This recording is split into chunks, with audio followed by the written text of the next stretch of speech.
say that it is like overripe fruit.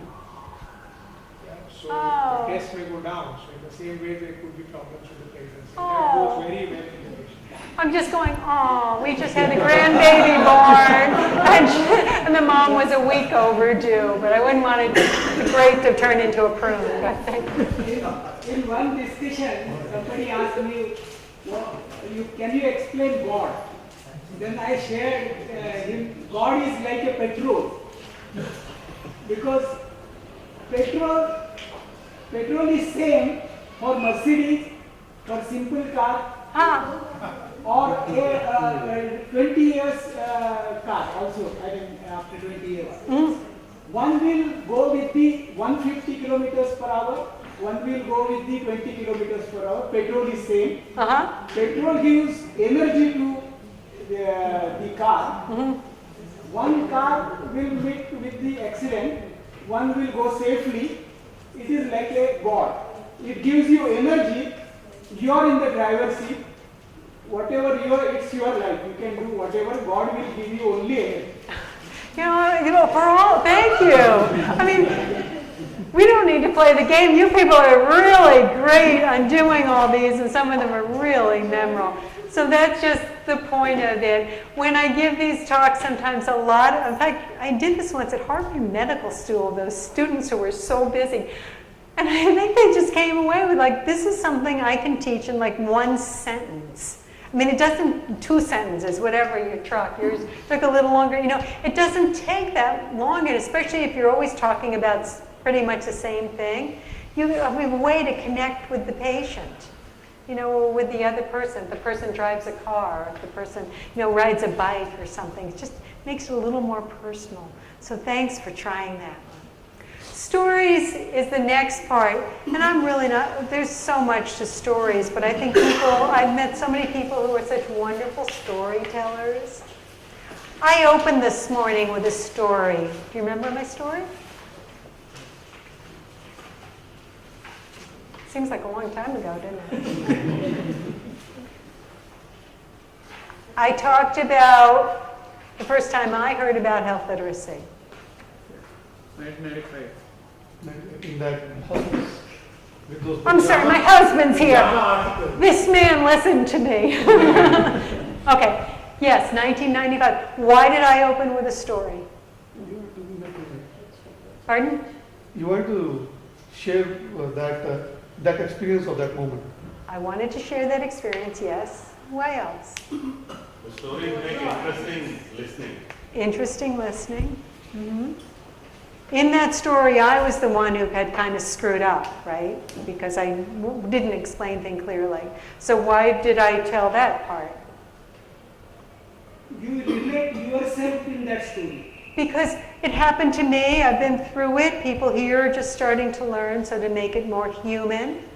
So, and I also use stories in a way to introduce myself. We listen to many speakers, I'm sure you've heard many speakers many times, and we all have a style of doing it. And my style always is, that's the way I introduce myself, is to kind of tell a little story, not a very big one, just a little one, to say, this is my way of doing it, but they make a point.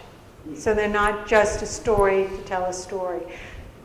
To tell a story, it does make a point. I mean, I get impatient listening to people who just tell stories and it just kind of like, where's this going? If we're doing, I mean, it's fine if it's a friend or family member, but if it's a presentation, I want to make sure it's going, or in written information. Your book is filled with a lot of stories too, your new book. Stories have a beginning, a middle, and an end, but not always in that order. It usually involves a setting. What was the setting in my story? A hospital in Boston. The characters was myself, but I also described the patients. What was the obstacles? People couldn't understand the worksheets. And what was the resolution? You started thinking, well, how can I Yes, make thank them you. understand? Yes. So, I started going down this journey of health literacy. And turn into your passion then. And I turned it into a passion. You're a wonderful listener. So you can tell stories that are your own stories. You can use them from folk tales, from news, from experience. But you want to leave people in an okay place. You don't want to tell stories that leave people in a really uncomfortable place. So you want to tell the story, get to the point. You can use them in many settings. Do stories appeal to everybody? Well, maybe not, but I think they appeal to an awful lot of people. It's just a tool that you can use to bring in the humanity of it. You can use them in print. You can use them in conversation. You can use them in media. I think we had some reporters here. I don't know if you write stories. You can tell about like one person's experience. The first speaker this morning talked about 2 patients. Number one, who had the stent, who had the catheter in, and he delivered. With you. Yes, you started right away with a story. Do you always start with a story? Yeah, most often. And why do you do that? That makes the presentation very interesting. It did make it, and very memorable, and interesting. And you attention quite quickly and fast. Yes. So you use that. Do you use that in your presentations? Do you use stories any other way? Do you do anything in print? Do you write articles? Yes. Do you tell stories there? Yes.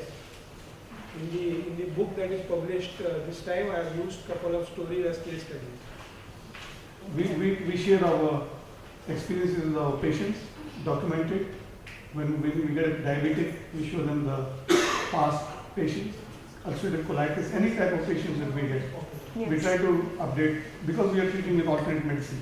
So many people who come to us with a skeptical frame of mind. They're not sure if they'll get their money's worth. So you're trying to kind of show about that. Somebody else this morning was talking about the role of immunization, polio immunization, and so showed some example. You do. How do you use stories? Because I think you're a real believer in stories from your book, aren't you? I think the best thing I try to do is get my patients to share their stories with other patients. So then they have much more validity rather than coming from me. They can hear it. So we have a section on our website called Success Stories. So I think that acts like a source of inspiration to other patients. That's being there, and there's light at the end of it. Thank you. And those, are they videos? Or are they print? Are they videos? Are they audios? Whatever the patient's comfortable with. Some of them are okay with storytelling. So what that does is that sense of personal relevance. And we talked about information has to be what people can know, do, and feel. A story can often get to that feeling place. You get emotionally attached because when I hear his story, when he presented, immediate reaction was first thing is anger. When catheter is removed. I mean anger at the patient. Worry and all these things. So emotionally you get attached. Yes, you do. So just one more way. When you communicate, you may not use all these ways, and there's so many other ways, and the person was here about games. I mean, there's just an unlimited ways to communicate. But this just gives you that much more ways to do it. I would think a metaphor is almost like a short story in there. You can say it in 1 or 2 sentences and kind of get to the essence. It's not the same in there. So that's what stories are about. You use them all sorts of ways. You want to look at some visuals? Okay, we'll have some more fun with this. So there are all kinds of visuals. I want to show you some examples. So what key do I press on the computer?